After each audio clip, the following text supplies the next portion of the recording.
Երբ հայտնի է լինում, որ 27 տարի շարունակ մի տղամարդ ամեն առավոտ համբուրում է իր կնոջ ձեռքը, նախքան պալատ մտնելը, բայց նույն գործողությունը կրկնում է 32 կին պատգամավորների հետ 10 րոպեի ընթացքում, դուք հարցնում եք ինքներդ ձեզ. ում համար էր նախատեսված իրական ժեստը։ Երբ մարդ, ով երբեք չի հրապարակել սեփական կնոջ լուսանկարը, բայց պատմում է լրագրողուհու մասին, դուք այնքան գեղեցիկ եք, որ ձեր հարցը երկրորդ պլան է մղվում։ Դուք սկսում եք հասկանալ, հայաստանյան քաղաքականության մեջ եղել է մարդ, ում շուրջը ստեղծվել էր լեգենդ, որն ինքը պլանավորել էր մանրամասնորեն։ Գալուստ Գրիգորիչ Սահակյանը, կանանց սիրելի կոչում ստացած միակ հայ քաղաքական գործիչը, ով երբեք չի ունեցել սիրային սկանդալ, բայց նրա անունը միշտ արտասանվել է կնոջ կողքին դրած խոսակցության մեջ։ Ինչու՞։ Ինչ գաղտնիք էր թաքնված նրա ջենթլմենական վարքագծի հետևում։ Ինչպես մարդը, ով խոսում էր այնպիսի բարդությամբ, որ կինը չէր հասկանում, կոմպլիմենտ է լսում, թե փիլիսոփայական դասախոսություն,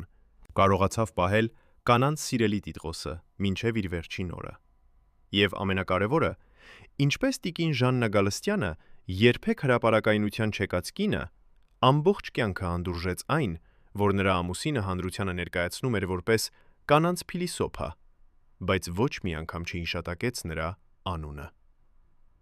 Պատմությունը սկսվում է 1994 թվականի մայիսի 31-ին օրը, երբ Գալուստ Սահակյանը հրավիրվեց իր առաջին հանդիպմանը Հանրապետական կուսակցության կանանց խորհրդի հետ։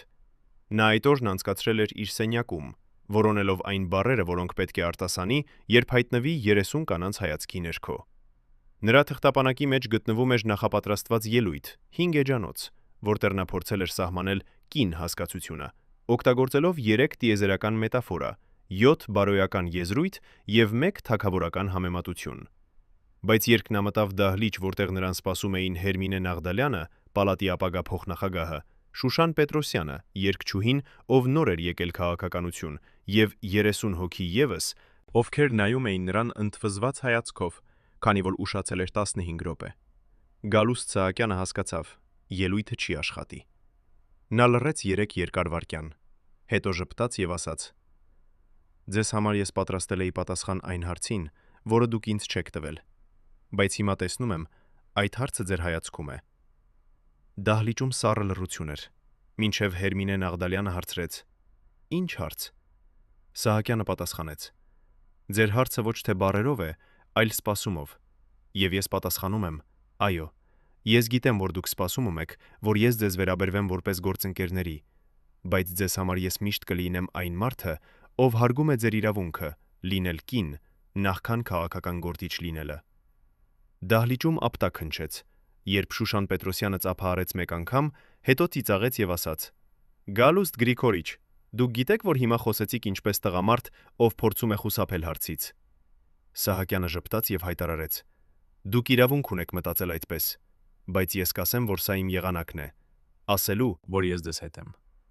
Եվ այդ օրվանից սկսվեց լեգենդը։ Գալուստ Սահակյանը որպես կանանց սիրելի տղամարդ, ով երբեք չխոսեց ուղիղ,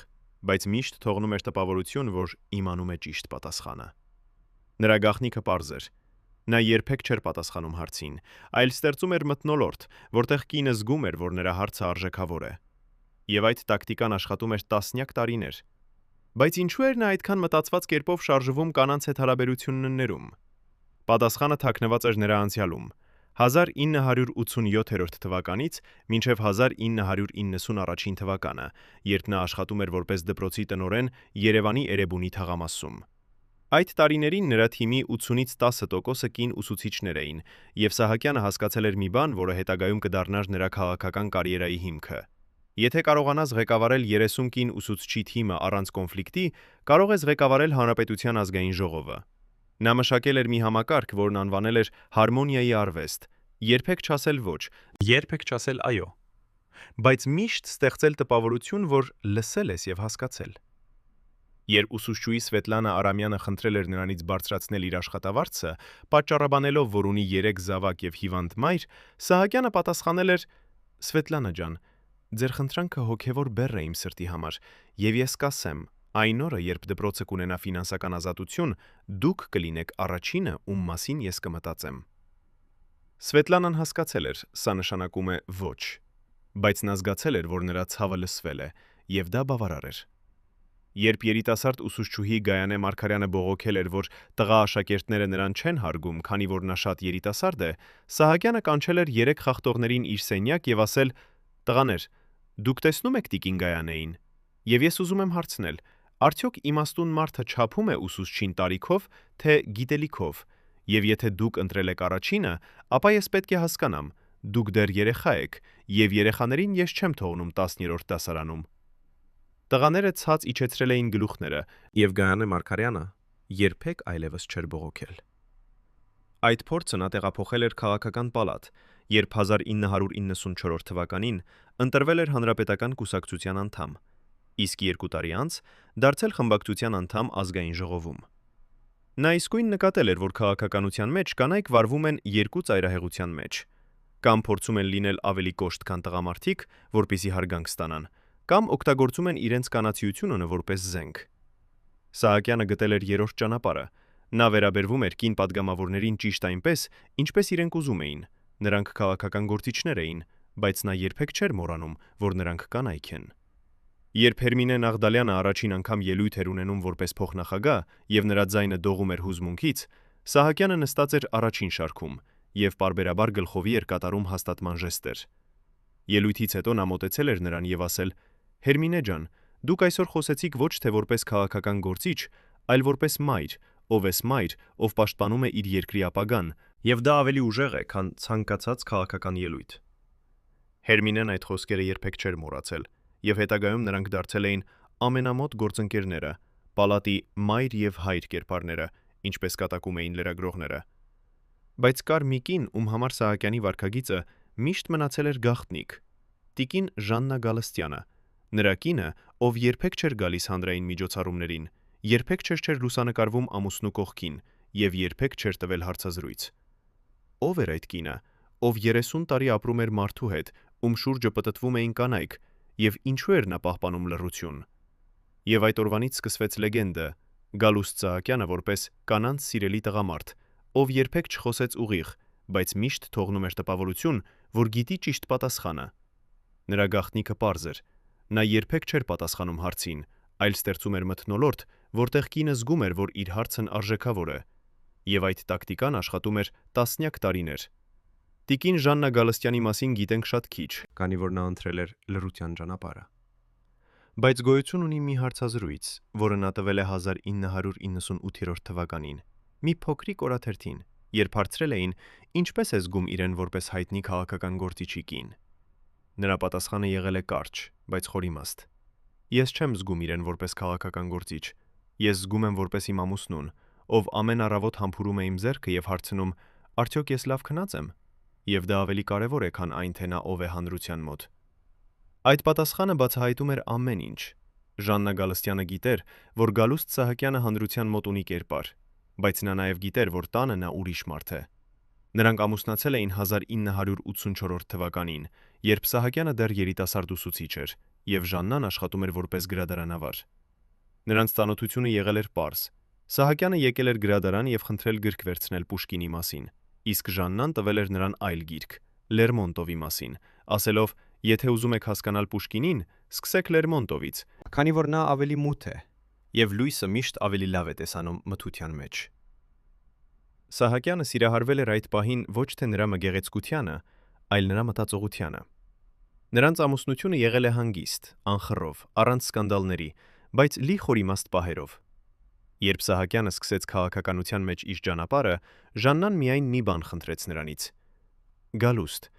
եթե դու կդառնաս հանրային մարդ, խոստացիր ինձ, որ տանը դու կլինես միայն իմ ամուսինը, եւ ոչ մի քաղաքականություն չի մտնի մեր սենյակ»։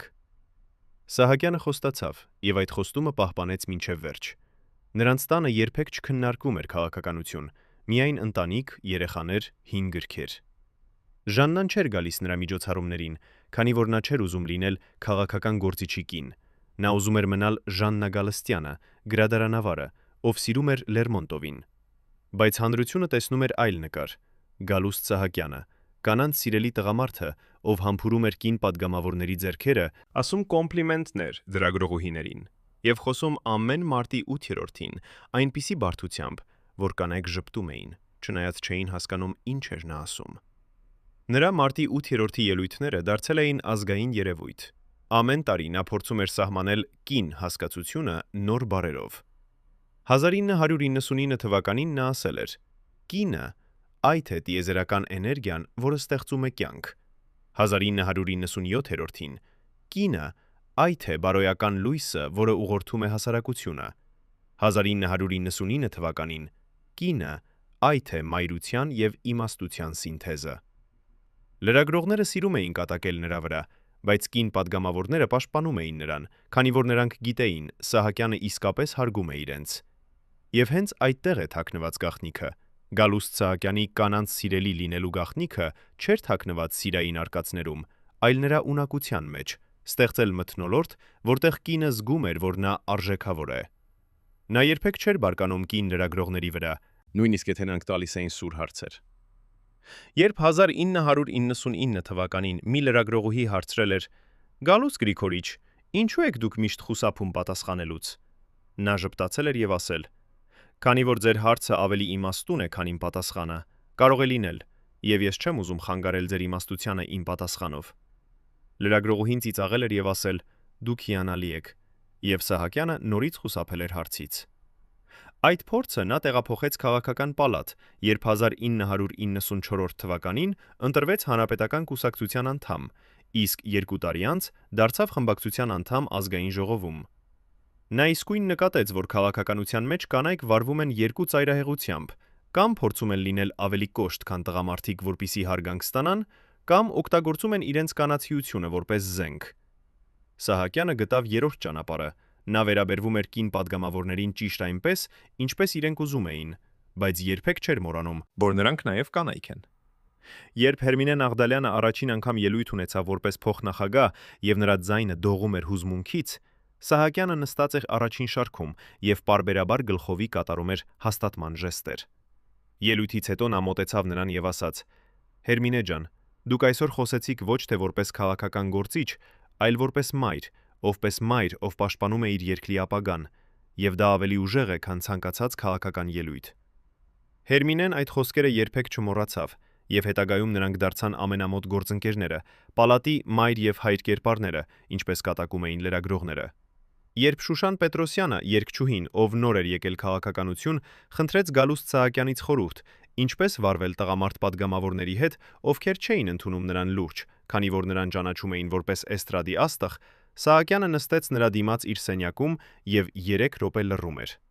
Շուշանը սպասում էր, իսկ Սահակյանը նայում էր պատուհանից դուրս դեպի Բաղրամյան պողոտան, որտեղ անցնում էին մարդիկ, չիմանալով, որ 6 հարկ բարձր մի սենյակում նստած է տղամարդ, ով փորձում է գտնել բառերը, որոնք կփոխեն երիտասարդ կնոջ ճակատագիրը։ Երբ նա վերջապես խոսեց, նրա ձայնը այլ էր, ոչ թե քաղաքական, այլ հայրական։ Շուշան ջան, երբ ես աշխատում էի դպրոցում որպես տնօրեն, մի օր եկավ երիտասարդ ուսուցչուհի, Գայանե անունով, եւ ասաց ինձ. «Տղա աշակերտները նրան չեն հարգում, քանի որ նա շատ երիտասարդ է եւ գեղեցիկ, եւ նրանք մտածում են, որ նա սխալմամբ է եկել դպրոց եւ պետք է լինի կինոյում»։ Ես հարցրի նրանից, արդյոք նա սիրում է սովորեցնել, եւ նա ասաց. «Այո, սա իր կյանքն է»։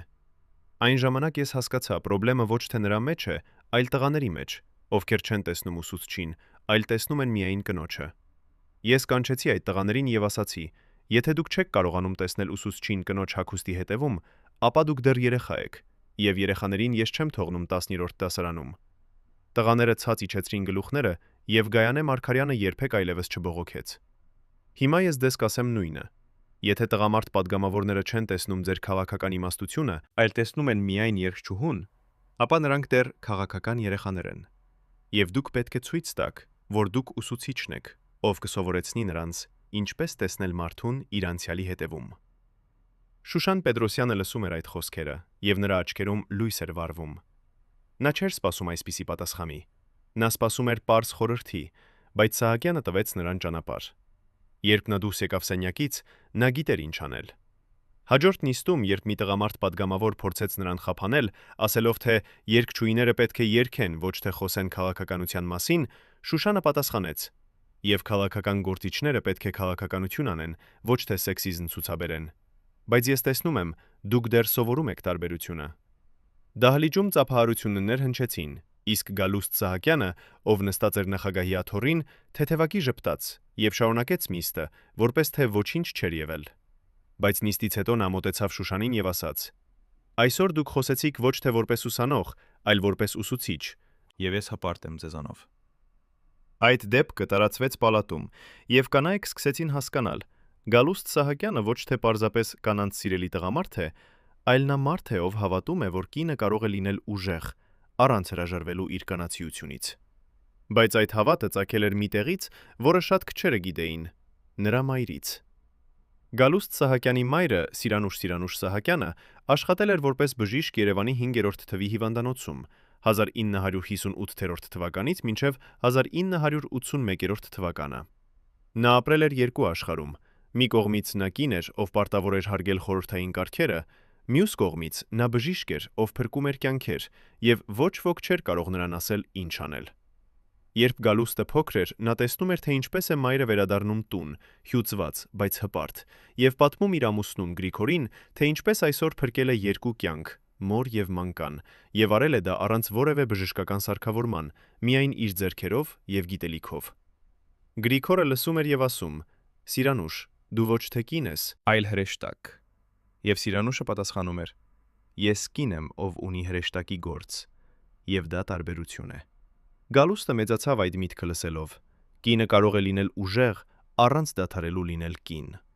Երբ նա սկսեց իր քաղաքական կարիերան, նա տեսավ. շատ տղամարդիկ վախենում են ուժեղ կանանցից, քանի որ նրանք մտածում են, ուժը եւ կանացիությունը չեն կարող գոյակցել։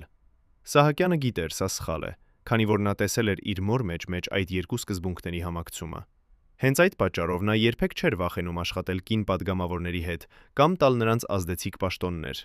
Երբ 1999 թվականին Հերմինե Նաղդալյանին առաջարկեցին դառնալ ազգային ժողովի փոխնախագահ, շատ տղամարդիկ բողոքեցին, ասելով, թե կինը չի կարող վարել նիստը, քանի որ նրան չեն հարգի։ Սահակյանը պատասխանեց. «Եթե դուք չեք հարգում կին փոխնախագահին, ապա խնդրեմը ոչ թե նրա մեջ է, այլ ձեր կրթության մեջ»։ Հերմինեն դարձավ փոխնախագահ, եւ նրա նիստերը եղան ավելի կարգապահ, քան տղամարդ փոխնախագահների նիստերը։ Բայց Սահակյանի կանանց սիրելի լինելու գաղտնիքը ոչ միայն քաղաքական էր, այն նաև անձնական էր։ Նա հասկանում էր մի բան, որը շատ քչերը հասկանում են։ Կինը ուզում է զգալ, որ իր խոսքը լսվում է, նույնիսկ եթե պատասխանը երեք չի տրվում իսկույն։ Երբ 1999 թվականին մի երիտասարդ կին պատգամավոր, Արփինե Հովհաննիսյանը, եկավ Սահակյանի մոտ եւ ասաց, որ ուզում է հեռանալ քաղաքականությունից, քանի որ չի զգում, որ կարող է ազդել որևէ բանի վրա, Սահակյանը նրան հրավիրեց սուրճ խմելու իր սենյակում։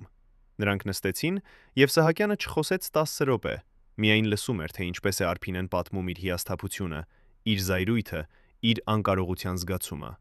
Երբ նա ավարտեց, Սահակյանը ասաց. «Արփինե ջան, դուք հիմա ինձ պատմեցիք ամեն ինչ, ինչ զգում եք, եւ ես լսեցի ամեն մի բառ։ Հիմա ես դες կասեմ, այն, ինչ դուք զգում եք, զգացել է ամեն քաղաքական գործիչ, եւ տղամարդ, եւ կին։ Բայց տարբերությունն այն է, որ տղամարդիկ սովորել են թաքցնել այդ զգացումը, իսկ կանայք խոսել դրա մասին։ Եվ գիտեք ինչ է ավելի ուժեղ՝ թաքցնել թե խոսել։ Խոսելը, քանի որ եթե դուք ասում եք ճշմարտությունը, դուք չեք կարող պարտվել»։ Արփինեն չհեռացավ քաղաքականությունից եւ 10 տարի անց դարձավ մի ամենաազդեցիկ կին քաղաքական գործիչներից Հայաստանում։ Այդ փորձառությունները ստեղծեցին Սահակյանի շուրջը մի լեգենդ։ Նա կանանց սիրելի էր, ոչ թե սիրային իմաստով, այլ որովհետև կանայք զգում էին, որ նա լսում է իրենց։ Բայց այս լեգենդը ուներ մի մութ կողմ։ Տղամարդիկ սկսեցին նախանձել նրան, քանի որ նրանք չէին հասկանում, ինչպես է Սահակյանը կարողանում շահել կանանց վստահությունը առանց ֆլիլիրտի, առանց խոստումների, առանց սուտի։ 1999 թվականին մի տղամարդ պատգամավոր, անանուն մնալու պայմանով, տվեց հարցազրույց մի օրաթերթին եւ ասաց. «Գալուստ Սահակյանը վտանգավոր է, քանի որ նա գիտի, թե ինչպես խոսել կանանց հետ, եւ դա նշանակում է, որ նա կարող է ստեղծել իր իշխանության բազա կանանց միջոցով, եւ մենք, տղամարդիկ, չենք կարողանա մրցել դրա դեմ»։ Այդ հարցազրույցը հրապարակվեց, եւ կանայք ծիծաղեցին, բայց Սահակյանը չծիծաղեց։ Նա հասկանում էր, նախանձը վտանգավոր զգացում է, եւ այն կարող է ստեղծել թշնամիներ, նույնիսկ եթե ոչինչ չես արել։ Բայց ամենամեծ գաղտնիքը, որը Սահակյանը չբացահայտեց երբեք, կապված էր նրա կնոջ, տիկին Ժաննա Գալստյանի հետ։ Ինչու էր նա երբեք չեկել հանրային միջոցառումներին։ Ինչու էր նա ընտրել լռությունը։ Պատասխանը տրվեց 1999 թվականին, երբ մի մերձավոր ընկերուհի, ով խնդրեց չբացահայտել իր անունը, պատմեց մի պատմություն։ Ըստ նրա, 1995 թվականին, երբ Սահակյանը դարձավ Հանրապետական կուսակցության խմբակցության անդամ, նրան հրավիրեցին մի հանդիսավոր ընթրիք, կնոջ հետ։ Ժաննան համաձայնեց գնալ, եւ նրանք երկուսով հայտնվեցին մի դահլիճում, որտեղ կային 200 մարդ։ Ամբողջ երեկոն Սահակյանը շրջապատված էր մարդկանցով, ովքեր ուզում էին խոսել նրա հետ, իսկ Ժաննան նստած էր սեղանի մոտ միայնակ։ Երբ երեկոն ավարտվեց եւ նրանք տուն վերադարձան, Ժաննան ասաց նրան. «Գալուստ, ես հասկացա այսօր, որ քաղաքականության մեջ կին լինելը նշանակում է կամ լինել անտեսանելի, կամ լինել քննարկման թեմա։ Ես ընտրում եմ երրորդ տարբերակը՝ չգնալ հանրային տեղեր եւ պահպանել իմ արժանապատվությունը»։ Սահակյանը լսեց այդ խոսքերը եւ ասաց. «Ես հարգում եմ քո որոշումը եւ խոստանում եմ, քեզ հետ կապված իմ յուրաքանչյուր խոսքը կլինի հարգանքի բառ»։ Եվ նա պահպանեց այդ խոստումը մինչև վերջ։ Ժաննա Գալստյանը դարձավ անտեսանելի կինը, ով ապրում էր հանրային տղամարդու հետ, բայց նա երբեք չզգաց իրեն անտեսած են։ Սահակյանը ամեն առավոտ համբուրում էր նրա ձեռքը եւ հարցնում. «Արդյոք լավ է քնած»։ Ամեն երեկո պատմում նրան ինչ է տեղի ունեցել պալատում, բայց երբեք չէր խնդրում նրա քաղաքական խորհուրդը, քանի որ Ժաննան խոստացել էր, տանը քաղաքականություն չի մտնի։ Նրանց ամուսնությունը եղավ հանգիստ, անխռով, բայց լի խորիմաստ պահերով։ Երբ 1998 թվականին Սահակյանը հիվանդացավ եւ անցավ վիրահատություն, Ժաննան 3 օր անընդհատ մնաց հիվանդանոցում, նրա կողքին։ Նա չխոսեց լրագրողների հետ, չտվեց հարցազրույց, բայց բժիշկները պատմեցին։ Նա մի անգամ ասել է. «Եթե նա չեկավ այս անգամ, ես չեմ գիտի ինչպես կապրեմ հետո»։ Սահակյանը վերականգնվեց եւ առաջին բանը, որը նա արեց, երբ վերադարձավ տուն, համբուրեց Ժաննայի ձեռքը եւ ասաց. «Շնորհակալություն, որ սպասեցիր ինձ»։ Այդ պատմությունը չհրապարակվեց երբեք, բայց այն մնաց որպես ապացույց։ Գալուստ Սահակյանի կանանց սիրելի լինելը չէր սկսվում քաղաքականությունից, այլ իր տնից, որտեղ նա հարգում էր մի կնոջ, ով ընտրել էր լռությունը։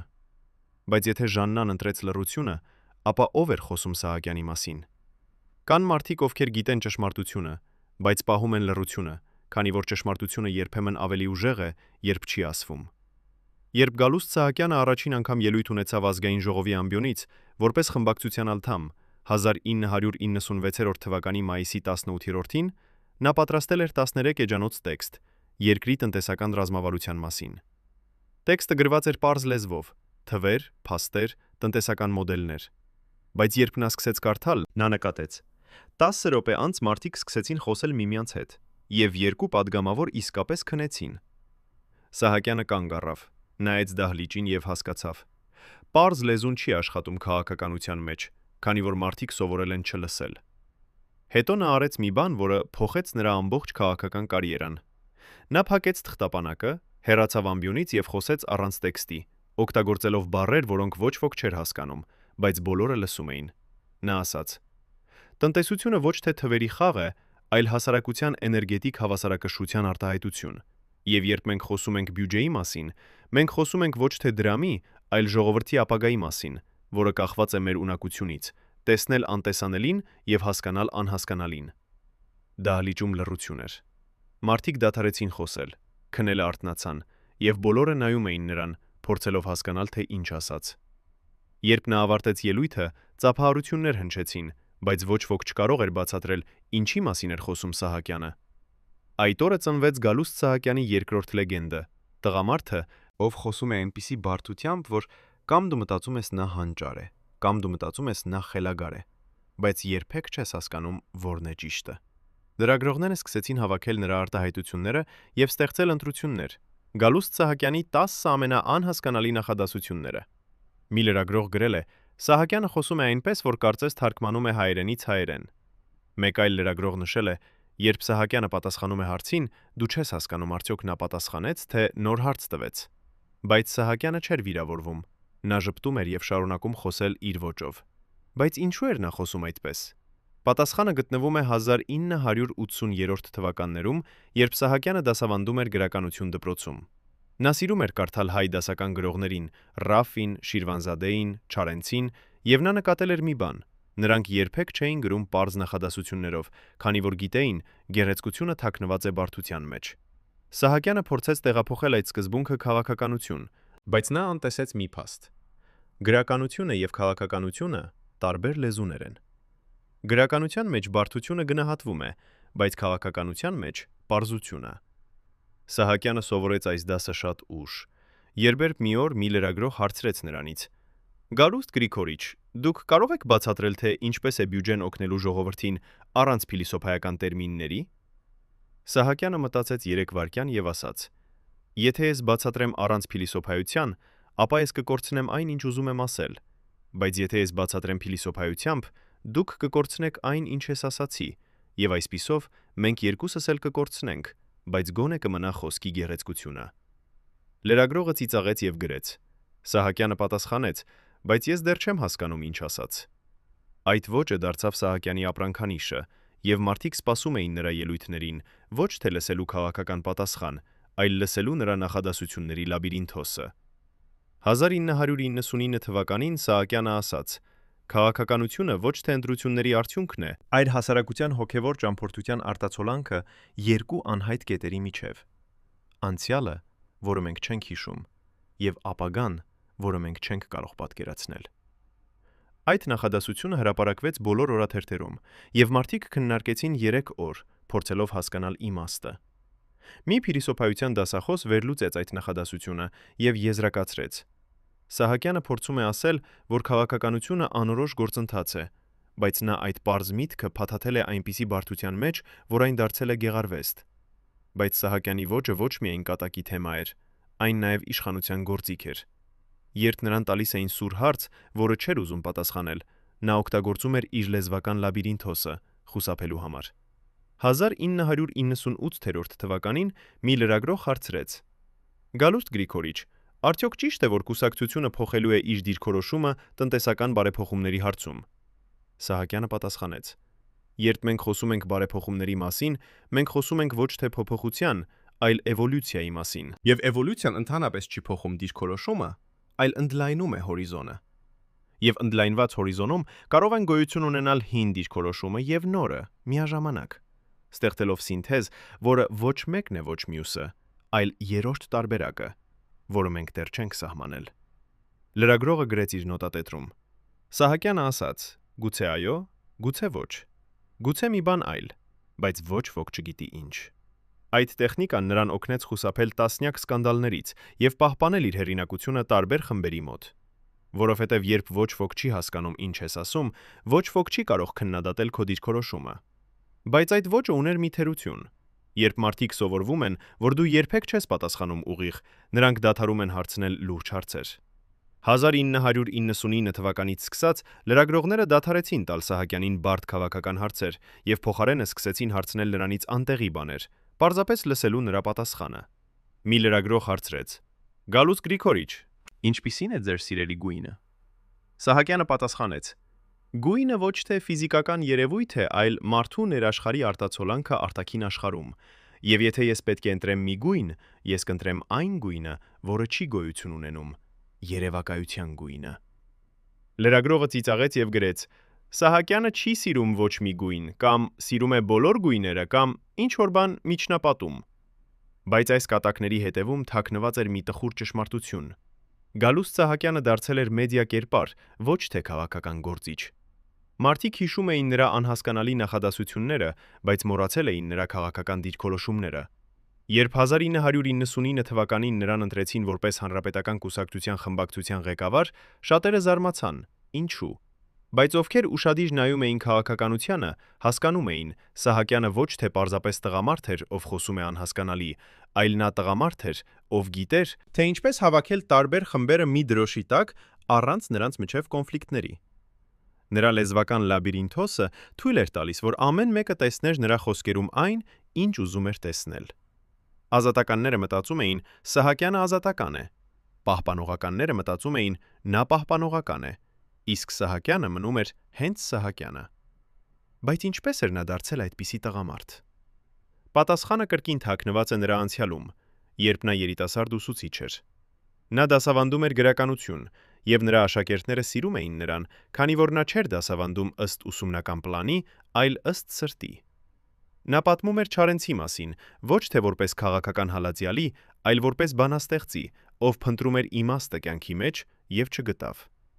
Նա պատմում էր Ռաֆիի մասին, ոչ թե որպես պատմաբանի, այլ որպես մարդու, ով փորձեց վերականգնել կորած ազգային հիշողությունը։ Աշակերտները լսում էին նրա դասերը եւ հասկանում, որ գրականությունը ոչ թե բառերի խաղ է, այլ կյանքի ճանապարհ։ Երբ Սահակյանը անցավ քաղաքականություն, Նա փորձեց կիրառել նույն մոտեցումը, խոսել ոչ թե ֆորմուլներով, այլ պատկերներով։ Բայց քաղաքականությունը ճնշեց նրա ոճը, եւ պատկերները դարձան անհասկանալի։ Հիմա երբ Սահակյանի անունը հիշատակվում է, մարդիկ ժպտում են եւ ասում. «Հիշում ես, երբ Գալուստ Գրիգորիչը ասաց», եւ հետո մեջբերում են մի անհասկանալի նախադասություն։ Բայց քչերը հարցնում են. ինչու էր նա խոսում այդպես։ Արդյոք նա փորձում էր թաքցնել ինչ-որ բան։ Թե նա իրոք հավատում էր, որ բարդությունը ավելի արժեքավոր է, քան պարզությունը։ Թե նա պարզապես սիրում էր լսել իր սեփական ձայնը։ Երբ տիկին Ժաննա Գալստյանը լսեց, որ 1996 թվականի հուլիսի 31-ին հրապարակվել է հոդված «Գալուստ Սահակյանը, կանանց սիրելի քաղաքական գործիչը», նա նստեց իր տան պատուժգամբում, որտեղ աճում էին իրիսներ եւ վարդեր, եւ լռեց 10 րոպե։ Նրա դուստրը Արմինեն, ով այդ ժամանակ 22 տարեկան էր, մտավ պատուժգամբ եւ հարցրեց. «Մայրիկ, քեզ լավ ես զգում»։ Եվ Ժաննան պատասխանեց.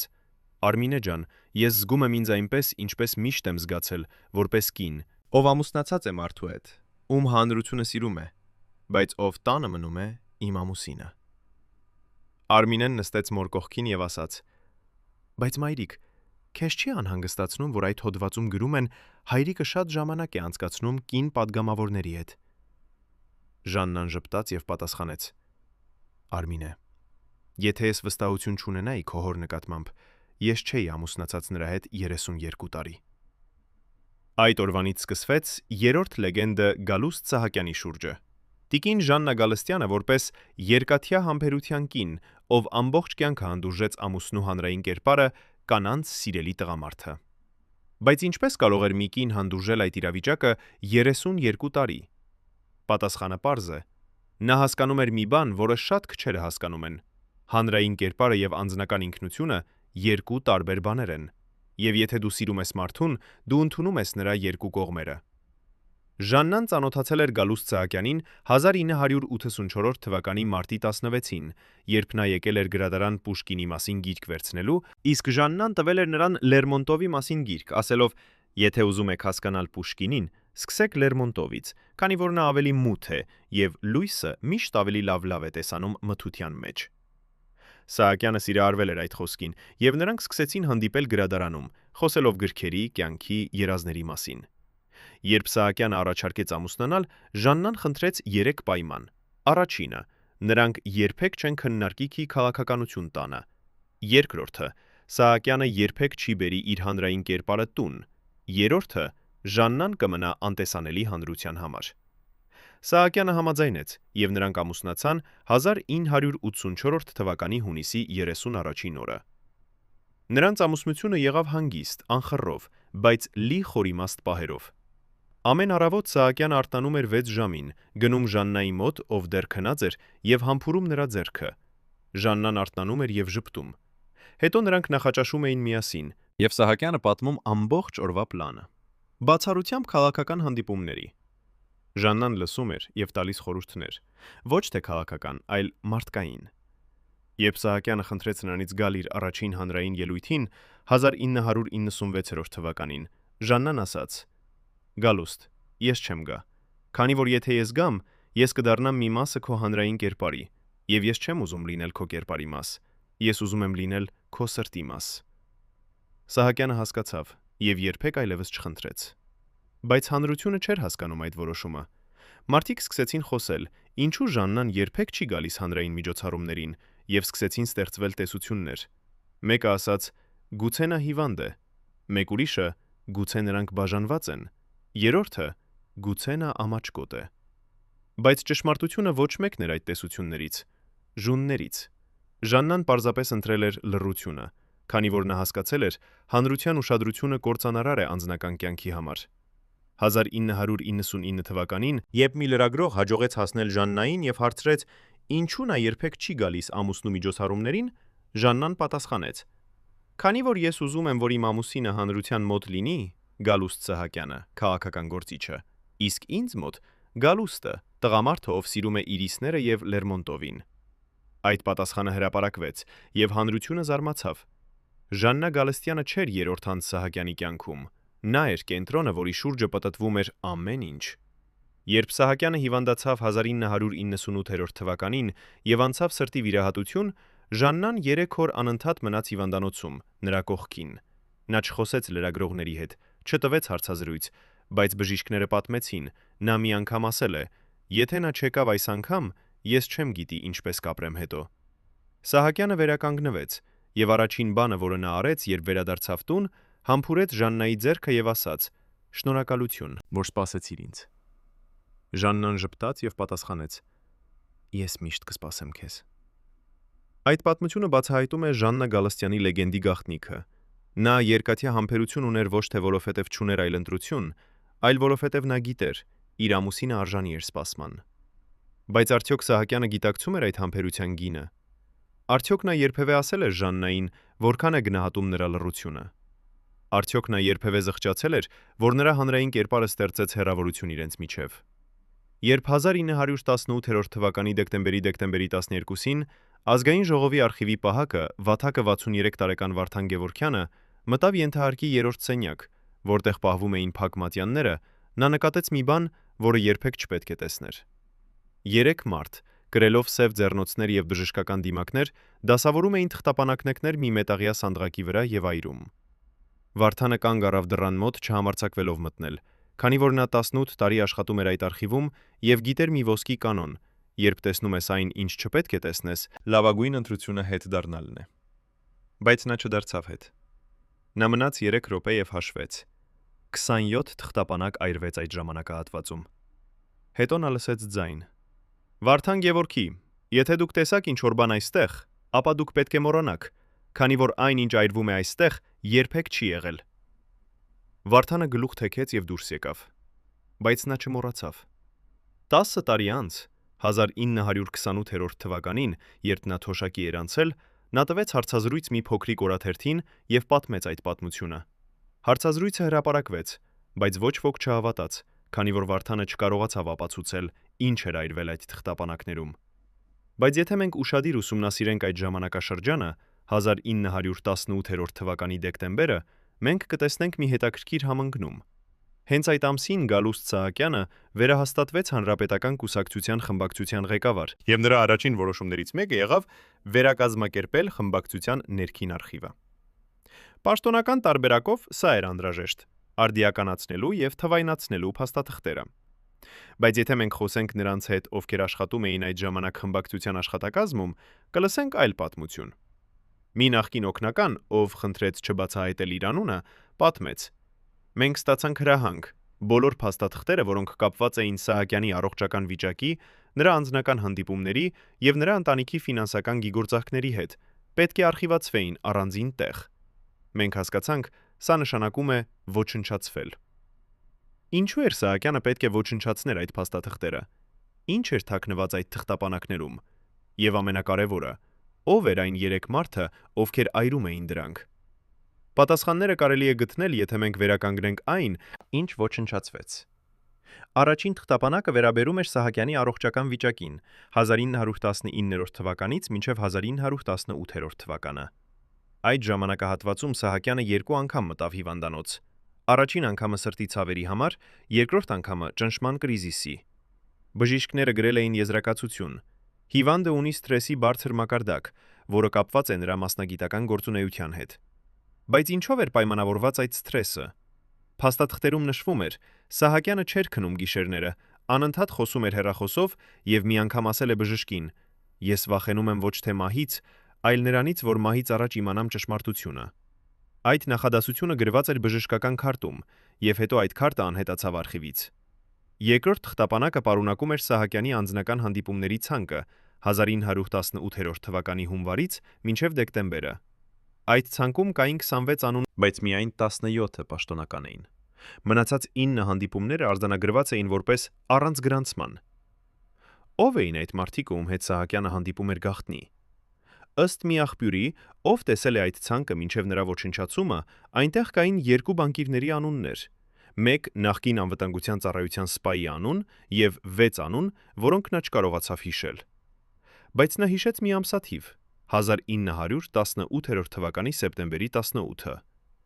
Այդ օրը Սահակյանը ունեցավ 2 ժամ տևողությամբ հանդիպում մի մարդու հետ, ում անունը գրված էր որպես Հ. Հանդիպումից հետո Սահակյանը վերադարձավ իր սենյակ եւ ըստ նրա օգնականի վկայության նստեց իր աթոռին եւ լռեց 20 րոպե, նայելով պատուհանից դուրս։ Երրորդ թղթապանակը ամենազգայունն էր։ Այն վերաբերում էր Սահակյանի ընտանիքի ֆինանսական գործարքներին։ Ըստ մի նախկին հաշվապահի, ով աշխատել է ազգային ժողովի ֆինանսական բաժնում, Սահակյանի որդիները Արման եւ Տիգրան Սահակյանները 1918 թվականին բացել էին 2 ընկերություն։ Այդ ընկերությունները զբաղվում էին շինարարական նյութերի ներմուծմամբ եւ ունեցել են պետական պատվերներ։ Պաշտոնապես ամեն ինչ օրինական էր, բայց եղել է մի փաստաթուղթ, որտեղ գրված էր, որ Սահակյանը ստորագրել է երաշխավորության նամակ իր որդիների ընկերությունների համար։ Այդ նամակը պետք է մնար գաղտնի, քանի որ նրա հրապարակումը կստեղծեր շահերի բախման կասկած։ Այս 3 թղթապանակներում թաքնված էր ճշմարտությունը։ Գալուստ Սահակյանը ոչ միայն կանանց սիրելի տղամարդ էր, այլ նաև մարդ, ով կրում էր ծանր բեռ, իր առողջական խնդիրները, իր գաղտնի հանդիպումները եւ իր ընտանիքի գործարքները։ Բայց ամենասարսափելին այն էր, որ այս ամենը ոչնչացվեց մի գիշերում, առանց որևէ հետքի։ Ով էր հրամայել այդ ոչնչացումը։ Արդյոք Սահակյանը ինքն էր որոշել, որ այդ փաստաթղթերը պետք է անհետանան։ Թե ուրիշ ոմն ուներ հետաքրքրություն թաքցնելու ճշմարտությունը։ Երբ Գալուստ Սահակյանը առաջին անգամ ելույթ ունեցավ որպես խմբակցության ղեկավար 1909 թվականի դեկտեմբերի 21-ին, նրա ձայնը ուժեղ էր, նրա քայլերը վստահ, նրա հայացքը պայծառ։ Նա խոսեց 20 րոպե, առանց նոտատետրի, առանց դադարի, եւ ամբողջ դահլիճը լսում էր հիացմամբ։ Բայց 10 տարի անց 1919 թվականին, երբ նա կրկին ելույթ ունեցավ այդ ամբիոնից, մարդիկ նկատեցին փոփոխություն։ Նրա ձայնը դողում էր երբեմն, նրա քայլերը դանդաղ էին, նրա հայացքը հոգնած։ Մի լրագրող գրեց. Սահակյանը այսօր խոսեց ինչպես մարդ, ով փնտրում է բառերը, բայց գտնում միայն լռությունը։ Ինչ էր տեղի ունեցել այդ 10 տարում։ Ինչպես էր 10 տարի քաղաքականության մեջ փոխել մարդու մարմինը եւ հոգին։ Պատասխանը գտնվում է մեդիցինական փաստաթղթերում, որոնք չոչնչացվեցին, բայց որոնց մասնիկները մնացին բժիշկների հիշողության մեջ։ Դոկտոր Արմեն Գրիգորյանը, ով բուժել է Սահակյանին 1909 թվականից մինչև 1919, պատմեց մի հարցազրույցում, առանց հիվանդի անունը հիշատակելու, որ նա ունեցել է մի պացիենտ, քաղաքական գործիչ,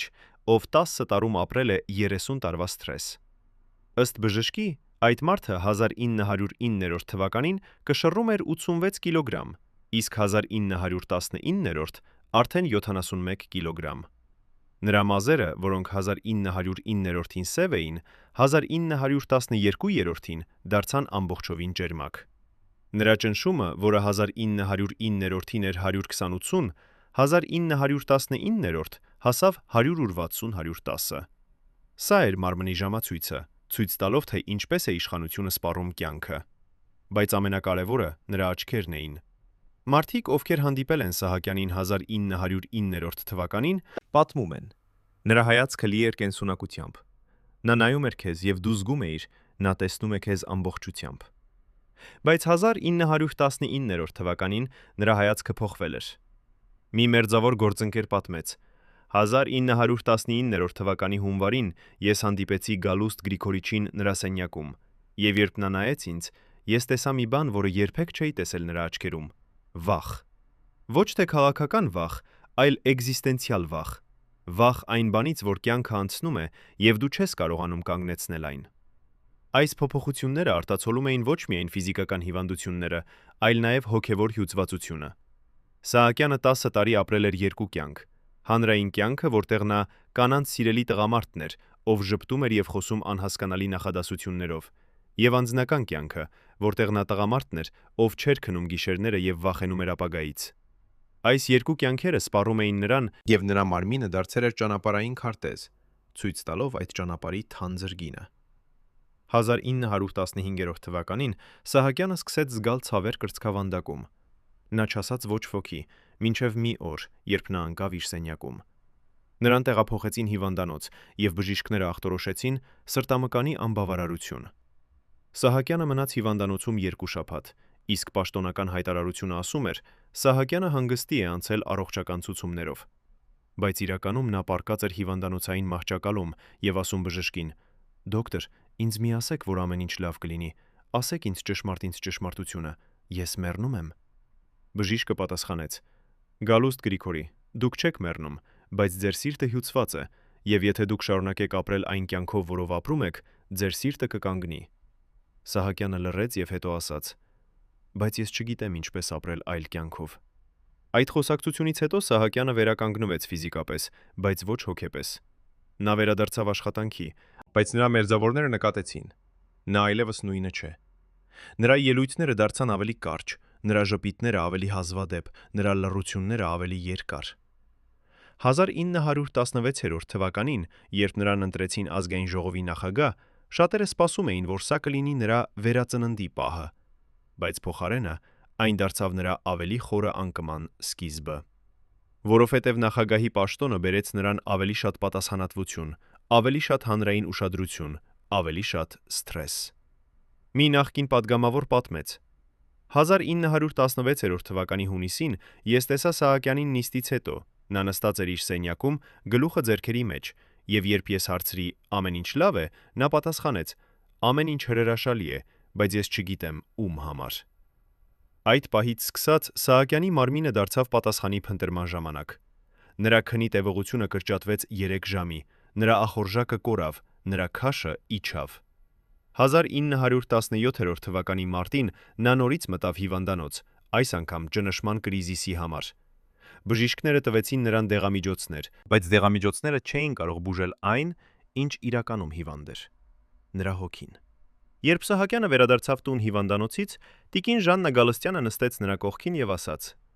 «Գալուստ, քեզ հետ ինչ-որ բան կատարվում է, եւ դու չես ասում ինձ»։ Սահակյանը նայեց նրան եւ պատասխանեց. «Ժաննա, ես չեմ ասում, քանի որ եթե ես ասեմ, դու կսկսես անհանգստանալ, եւ ես չեմ ուզում, որ դու անհանգստանաս իմ պատճառով»։ Ժաննան ժպտաց եւ ասաց. «Գալուստ, ես արդեն անհանգստանում եմ, քանի որ տեսնում եմ, դու ոչնչացվում ես»։ Այդ խոսքերից հետո Սահակյանը լաց եղավ, առաջին անգամ 30 տարում, եւ նա ասաց. «Ես վախենում եմ, Ժաննա, ես վախենում եմ նրանից, որ ես այլևս չեմ կարողանում կառավարել այն, ինչ տեղի է ունենում իմ շուրջը, եւ ես զգում եմ ինչ որ բան գալիս է, բայց ես չգիտեմ ինչ»։ Այս խոսակցությունը մնաց նրանց միջև, բայց դրա արձագանքը երևաց Սահակյանի ֆիզիկական վիճակում։ 1909 թվականից 1919 նա կորցրեց 15 կիլոգրամ, նրա մազերը ճերմակեցին, նրա մաշկը գունատվեց, նրա աչքերը խորացան։ Մարդիկ, ովքեր տեսնում էին նրան հեռուստատեսությամբ, մտածում էին սա պարզապես բնականon ծերացում է։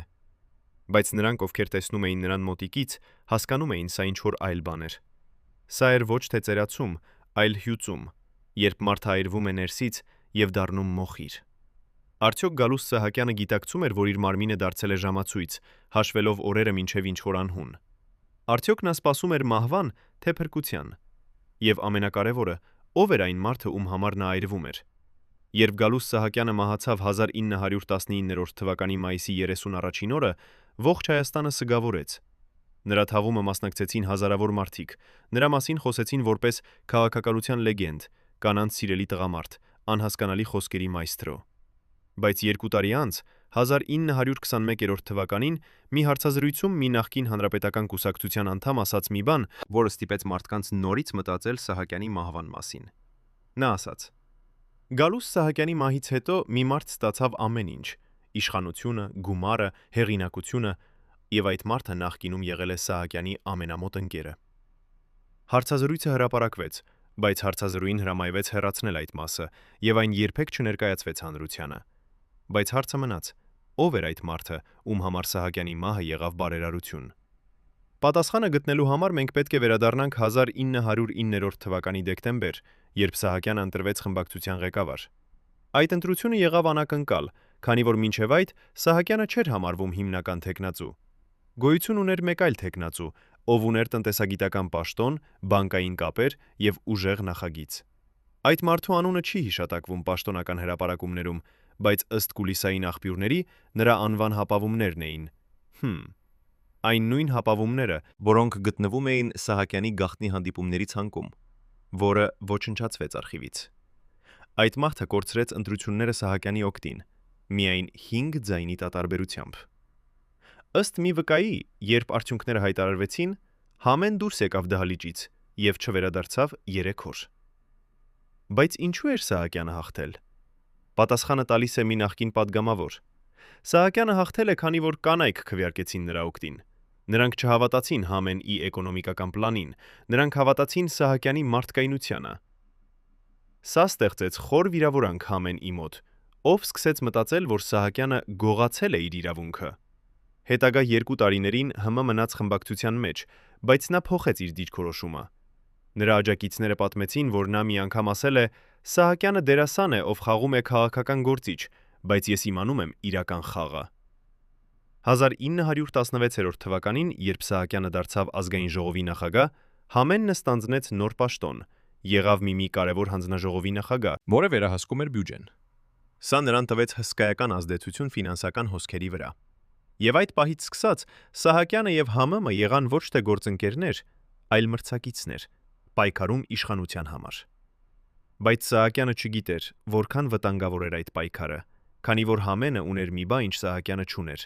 համբերությունը սպասելու ճիշտ պահի։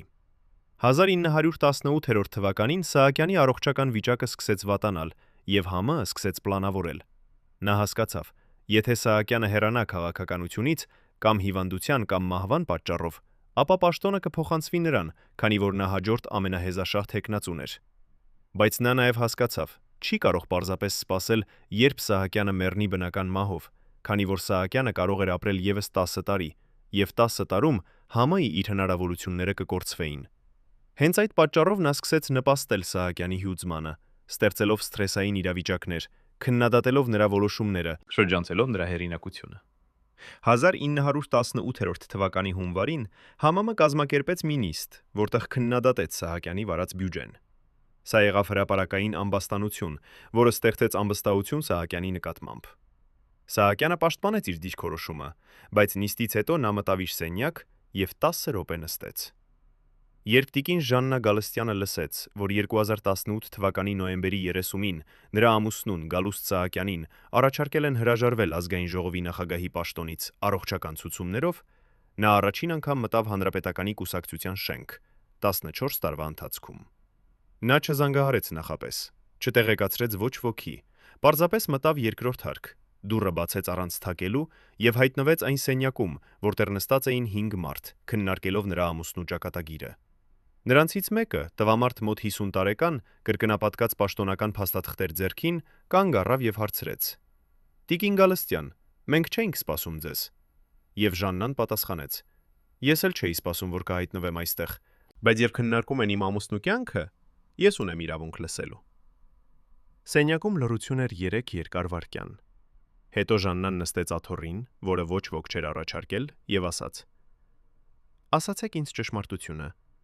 ում է շահեկան, որ Գալուստը հեռանա»։ Այդ հարցը մնաց օդում։ Ոչ ոք չպատասխանեց, բայց Ժաննան սպասեց, եւ նրա սպասումը ստեղծեց ճնշող մթնոլորտ, մինչև վերջապես մեկը, կին падգամավոր, ասաց. «Տիկին Գալստյան, ձեր ամուսինը հիվանդ է, եւ մենք անհանգստանում ենք նրա առողջության համար»։ Ժաննան նայեց նրան եւ պատասխանեց. «Իմ ամուսինը հիվանդ է 18 ամիս,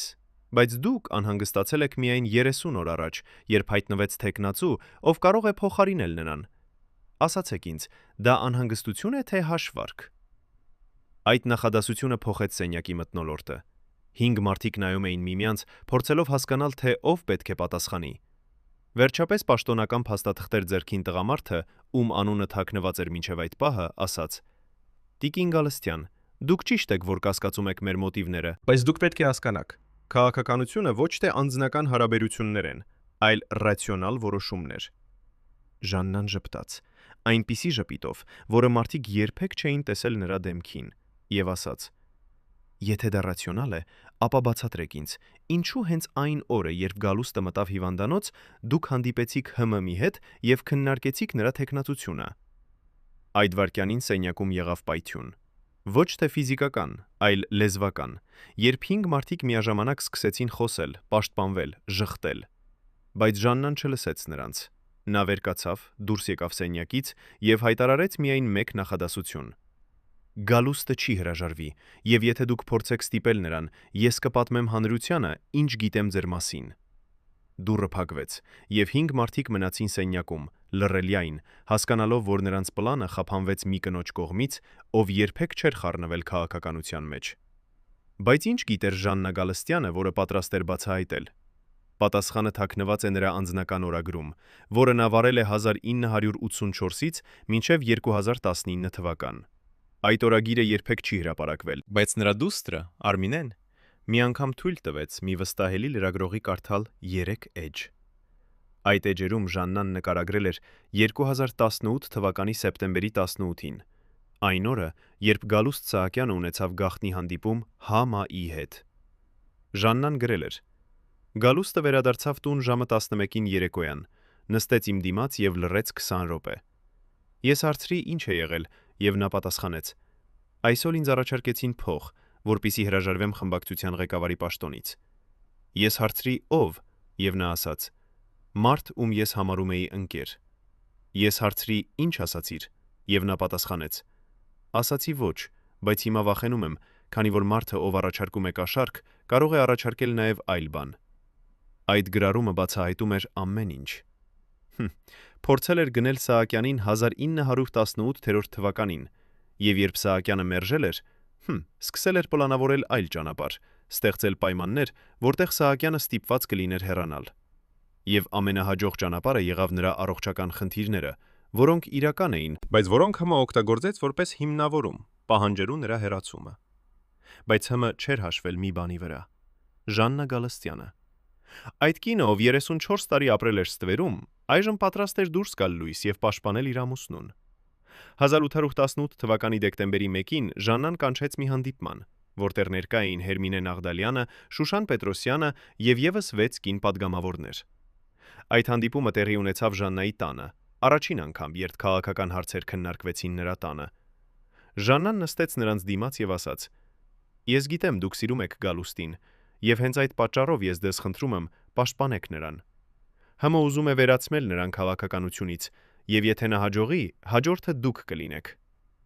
Կին падգամավորները լսում էին եւ նրանց աչքերում վախ էր։ Հերմինե Նաղդալյանը հարցրեց. «Տիկին Գալստյան, ինչ եք ուզում մենք անենք»։ Եվ Ժաննան պատասխանեց.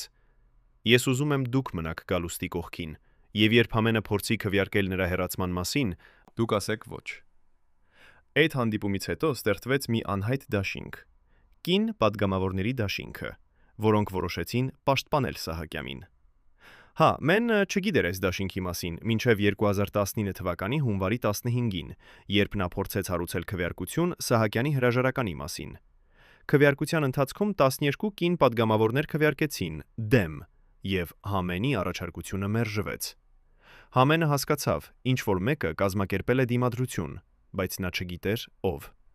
Միայն 2 ամիս անց, երբ մի կին падգամավոր սխալմամբ հիշատակեց տիկին Գալստյանի խնդրանքով, հասկացավ ճշմարտությունը։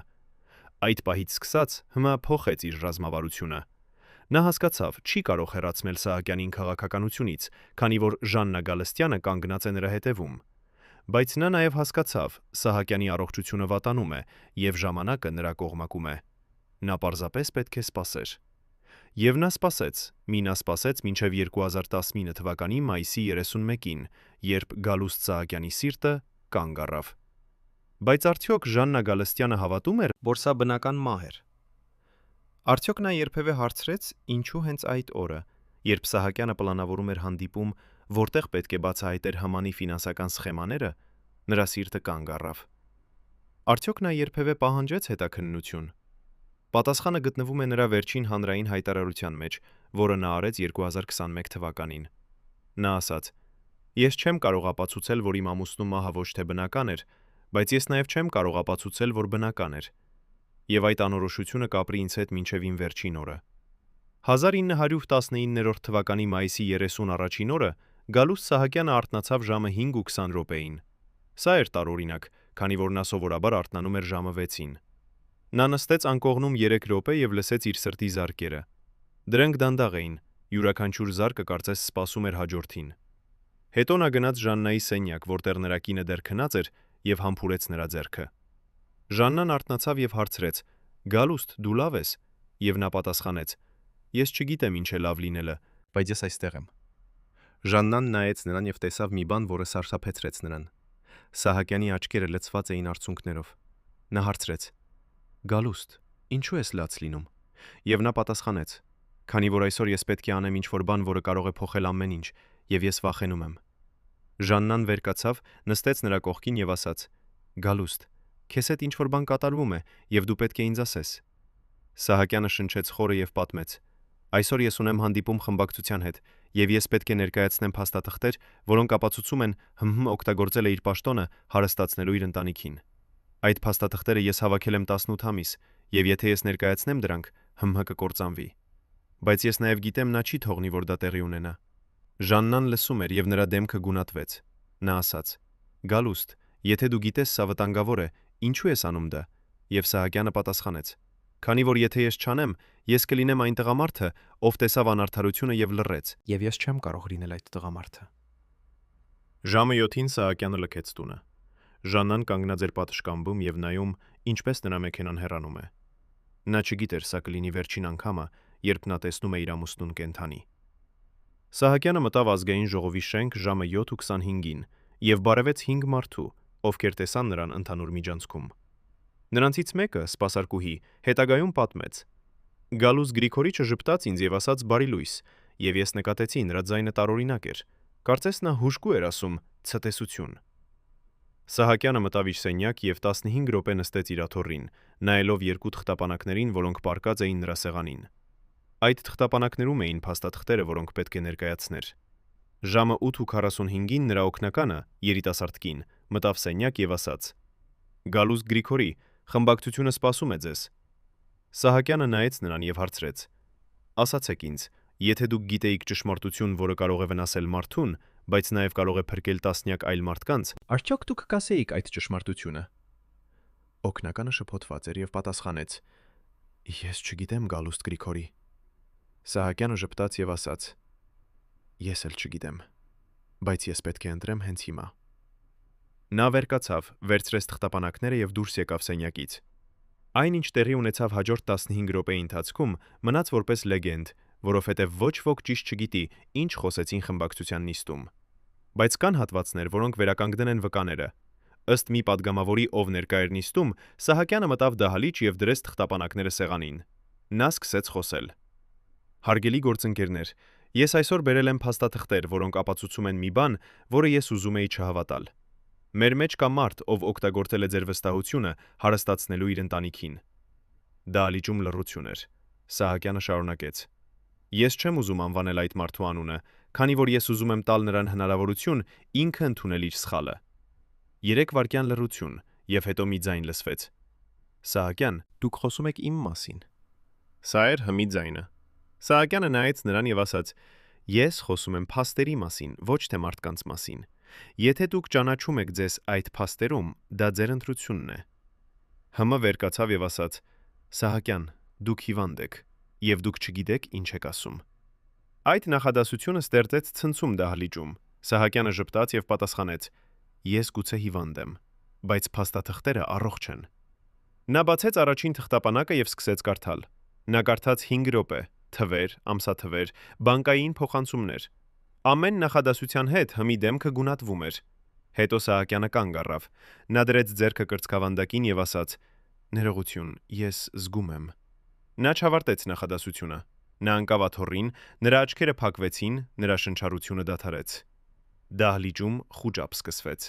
Կանչեցին շտապօգնություն, բժիշկները փորձեցին վերակենդանացնել, բայց 15 րոպե անց նրանք հայտարարեցին. Գալուստ Սահակյանը մահացել է։ Բայց ամենասարսափելին այն էր, որ երբ շտապօգնության ավտոմեքենան հեռացավ եւ դահլիճը դատարկվեց, վում վերցրեց այն թղթապանակները, որոնք Սահակյանը բերել էր։ Երբ 20 րոպե անց ոստիկանությունը եկավ ստանալու ապացույցները, թղթապանակները չգտան։ Նրանք անհետացել էին։ Եվ հետ նրանց անհետացավ վերջին հնարավորությունը պարզելու ճշմարտությունը։ Երբ Գալուստ Սահակյանի հուվարկավորությունը ավարտվեց 2019 թվականի հունիսի 3-ին եւ հազարավոր մարդիկ հեռացան գերեզմանատունից, տիկին Ժաննա Գալստյանը մնաց մենակ նրա գերեզմանի մոտ։ Նա նստեց հողի վրա, աղավնի ձևով ձեռքերը ծալած եւ լռեց 1 ժամ։ Մարդիկ, ովքեր անցնում էին կողքով, չհամարձակվում էին մոտենալ, քանի որ նրանք տեսնում էին, սա մի կին է, ով խոսում է իր ամուսնու հետ առանց բառերի։ Երբ նա վերջապես վեր կացավ, նա ասաց բարձր ձայնով, թեև ոչ ոք չէր կանգնած նրա կողքին. «Գալուստ, ես խոստանում եմ քեզ, ես կգտնեմ ճշմարտությունը, նույնիսկ եթե դա տևի մնացած կյանքս»։ Բայց ինչպիսին էր այդ ճշմարտությունը, որը Ժաննան փնտրում էր։ Արդյոք Գալուստ Սահակյանը մահացել էր բնական մահով իր հիվանդ սրտի պատճառով, թե նրա մահը եղավ հաշվարկված, կազմակերպված այն մարդկանց կողմից, ովքեր վախենում էին նրա բացահայտումներից։ Արդյոք այն թղթապանակները, որոնք անհետացան, իրոք պարունակում էին ապացույցներ հմամի դեմ, թե դրանք պարզապես հին ֆինանսական հաշվետվություններ էին, որոնց Սահակյանը տալիս էր չափազանց մեծ նշանակություն։ 10 տարի անց, 2028 թվականին, Ժաննա Գալստյանը տվեց իր վերջին հարցազրույցը։ Այն ժամանակ նա արդեն 85 տարեկան էր, հիվանդ եւ խոնարհված։ Բայց նվաձայնը դեռ ուժեղ էր, երբ նա ասաց. «Ես 10 տարի փնտրեցի ճշմարտությունը Գալուստի մահվան մասին, եւ ես գտա բազմաթիվ փաստեր, որոնք ստեղծում են կասկած։ Բայց ես երբեք չգտա վերջնական ապացույց։ Եվ այժմ, երբ ես մոտենում եմ իմ վերջին օրերին, ես հասկանում եմ, գուցե ճշմարտությունը ոչ թե այն է, ինչ տեղի ունեցավ, այլ այն, թե ինչու մենք երբեք չիմացանք, ինչ տեղի ունեցավ»։ Գալուստ Սահակյանի մահից հետո Համենը դարձավ մի ամենահզոր մարդը հանրապետական կուսակցությունում։ Նա վերցրեց Սահակյանի բոլոր պաշտոններն ու ազդեցությունը։ Նրա ընտանիքը հարստացավ անկատարելի համեմատությամբ։ Նրա որդիները բացեցին բիզնեսներ, որոնք ստացան պետական պատվերներ։ Նրա կինը դարձավ մի ապրանքանիշ, հայտնի իր բարեգործական ֆոնդով, որը ֆինանսավորվում էր անհայտ աղբյուրներից։ Եվ ՀՄՄ ինքը երբեք չպատասխանեց Սահակյանի մեղադրանքներին, քանի որ այդ մեղադրանքների ապացույցները անհետացել էին այն օրը, երբ Սահակյանը մահացավ։ Բայց կային նաև այն մարդիկը, ովքեր պարտվեցին Սահակյանի մահից հետո։ Տիկին Ժաննա Գալստյանը ապրեց միայնակ մինչև իր մահը 2031 թվականին։ Նրա որդիները Արման եւ Տիգրան Սահակյանները փորձեցին շարունակել հոր գործը, բայց նրանք սուրհանդակ այն քաղաքական մեքենայի, որը վերահսկվում էր Համենի կողմից։ Կին падգամավորները, ովքեր մի ժամանակ պաշտպանել էին Սահակյանին, դանդաղ կորցրին իրենց ազդեցությունը, քանի որ նոր իշխանությունը չուներ տեղ հին գվարդիայի համար։ Հերմինե Նաղդալյանը հեռացավ քաղաքականությունից 2015 թվականին, ասելով, որ քաղաքականությունը այլևս ոչ թե ծառայություն է, այլ բիզնես։ Շուշան Պետրոսյանը վերադարձավ երաժշտությանը եւ երբեք այլևս չխոսեց Սահակյանի մասին։ Հայաստանը շարունակեց ապրել առանց Գալուստ Սահակյանի։ Նրա անունը դարձավ լեգենդ, կանանց սիրելի տղամարդը, ով խոսում էր անհասկանալի նախադասություններով, բայց ում սիրտը հաշվում էր ճշմարտության համար։ Ամեն մարտի 8-րդին մի քանի հին падգամավորներ հավաքվում էին նրա գերեզմանի մոտ եւ հիշում նրա հիմարաբանական, բայց խոնարհ փորձերը ընդունել կանանց որպես հավասար։ Եվ ամեն անգամ նրանք հարցնում էին միմյանց. արդյոք նա իմանում էր, թե ինչ էր գալիս։ Բայց գլխավոր հարցը, որը երբեք չստացավ պատասխան, մնաց կախված օդում, ինչպես անավարտ երաժշտություն։ Ո՞վ էր իսկապես պատասխանատու Գալուստ Սահակյանի մահվան համար։ Արդյոք դա եղավ նրա հիվանդ սիրտը, որը հյուծվեց քաղաքականության սթրեսից։ Թե դա եղավ հաշվարկված գործողություն մարդկանց կողմից, ովքեր վախենում էին նրա ճշմարտությունից։ Արդյոք մենք երբևէ կիմանանք, ինչ էր գրված այն թղթապանակներում, որոնք անհետացան։ Եվ ամենակարևորը, արդյոք Հայաստանը պատրաստ է լսել այդ ճշմարտությունը, եթե մի օր այն բացահայտվի։ Գալուստ Սահակյանի պատմությունը ավարտվեց 1919 թվականի մայիսի 31-ին օրը, բայց նրա լեգենդը շարունակում է ապրել այն հարցերում, որոնք նա թողեց մեզ։ Նա եղավ տղամարդը, ով սիրում էր խոսել բարդ լեզվով, բայց ում սրտում պարզություն կար։ Նա եղավ տղամարդը, ում հանրային կերպարը եղավ կանանց սիրելի, բայց ում անձնական կյանքը եղավ նվիրված մեկ կնոջ՝ Ժաննա Գալստյանին։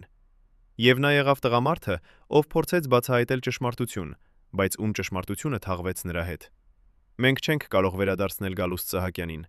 Մենք չենք կարող փոխել այն, ինչ տեղի ունեցավ։ Բայց մենք կարող ենք հարցնել, ինչու այն, ինչ